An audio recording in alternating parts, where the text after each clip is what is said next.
Hi everyone. In this video, I want to talk a bit more about the Social Security Fairness Act and pick up where was left off in the video I posted a couple of days ago.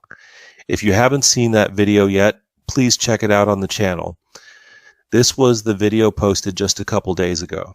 Now, here's the part where Social Security did state that the Act did not provide funding for implementing the law. And here's where they also mentioned that it might take them a year or even longer to adjust the benefits for those impacted by the windfall elimination provision and government pension offset and to pay all retroactive benefits. If so, shouldn't they include interest on those payments to make it fair? What do you think about that? This is especially important because the Social Security Fairness Act was signed into law by President Biden on January 5th, 2025, with retroactive benefits dating back to January 2024. If they're saying it could take over a year, that's a long time. And we all know money loses value over time. Don't you agree? When Congress, the House of Representatives, debated and approved this law and then passed it on to the Senate for consideration and approval and then sent it to President Biden for signing, the legislation should have included clear details. During the negotiation process, there should have been discussions about how to work with Social Security to ensure they clearly understand the steps needed to implement the law quickly and effectively, right? This means that when President Biden signed the law on January 5th, 2025, Social Security should have known what to do and immediately started working to distribute retroactive benefits and stop withholding or reducing benefits for those impacted by the windfall elimination provision and the government pension offset.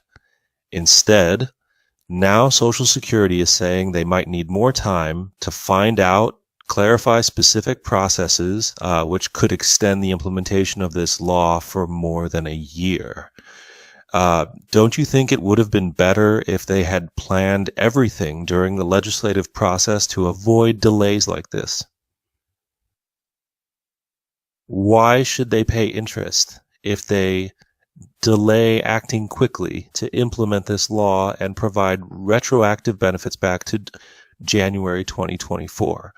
I'm not sure if the Social Security Fairness Act includes a clause stating that if delays happen, they would have to pay interest, do you? But if there is a provision saying that Social Security must pay interest if they continue to delay for an extended period, like they've mentioned, possibly over a year, then at least it would make things a bit fairer, don't you think?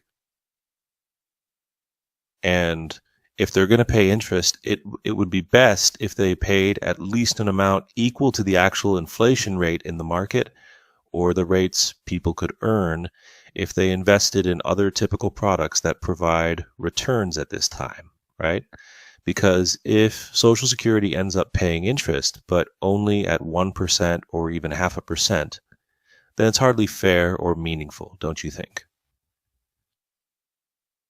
And if the Social Security Fairness Act includes a provision stating that Social Security must pay interest if they delay paying out retroactive benefits, it could put some pressure on Social Security to implement the law more quickly, right?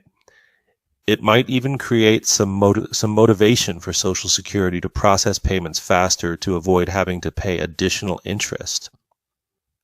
Don't you think that would help speed things up? Or maybe they still wouldn't care, right? You see, it's not exactly fair practice. In regular financial transactions, late payments usually come with penalties or interest rates. If Social Security operates by a different standard, then it's as if they aren't following the same principles of fairness that apply to other financial transactions. If they pay interest, at the very least, it should match the inflation rate to account for the loss of purchasing power over time. Doing so would send a message to the millions of people affected that Social Security values their time, needs, and the value of their money. Don't you think that could help restore some trust in the Social Security system? Because if retroactive benefits are paid out too late without additional interest, their value will diminish over time due to inflation. This delay could mean that beneficiaries lose the opportunity to use that money earlier and in a more meaningful way, rather than watching its value erode. Wouldn't it make sense for Social Security to ensure that this doesn't happen? All right, that's just a little more I wanted to share on this topic. Thank you so much for watching, and I'll see you in the next video. Take care.